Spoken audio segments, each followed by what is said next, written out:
On a parlé du Rassemblement national, on a parlé de cette gauche, on va parler maintenant du socle commun, Renaissance. Gabriel Attal, hier, a vivement tapé sur Marine Le Pen lors d'un meeting.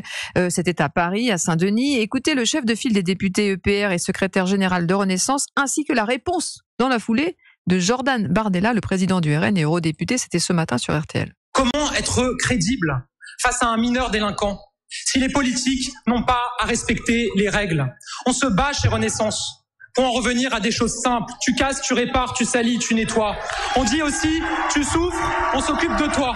Mais ça ne peut pas tenir si l'exemplarité n'est pas partout.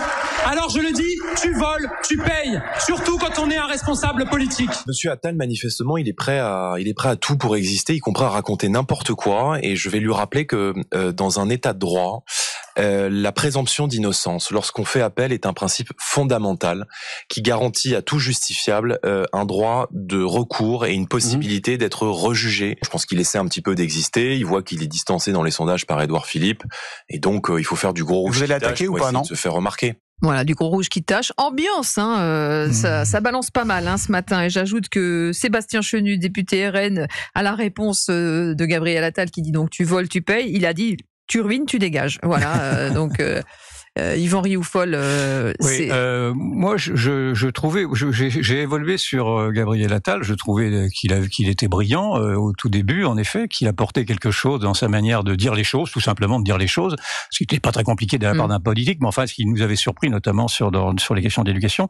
Mais là, je trouve qu'il multiplie les coups bas et surtout qu'il multiplie les graves fautes politiques, parce que moi je ne lui pardonne pas d'avoir appelé lors des dernières législatives, d'avoir appelé à voter pour la France insoumise, c'est-à-dire d'avoir appelé pour un parti qui fait en sorte de banaliser ce qu'est aujourd'hui l'antisémitisme de masse. Et donc il est porteur lui aussi de cette co-responsabilité. Alors maintenant, il a beau jeu de dire que le LFI fait partie de ces partis populistes dont il prétend être un des remparts, mais je trouve que ça commence à bien faire. Et effectivement, vous aviez raison de dire tout à l'heure que cette posture de dire que maintenant on se bat contre l'extrême droite de la part de partis politiques qui n'ont rien d'autre à dire montre que ces partis politiques-là n'ont rien d'autre à dire. Et il s'assoit au passage sur la présomption d'innocence aussi de Marine Le Pen. Voilà, parce que... Mais ce que je remarque, c'est qu'il y a en fait une corrélation, une concordance entre le Renaissance, qu'il prétend représenter, et la France insoumise et l'extrême gauche, qui toutes les deux en fait ne cherchent qu'à consolider leur socle qu'à travers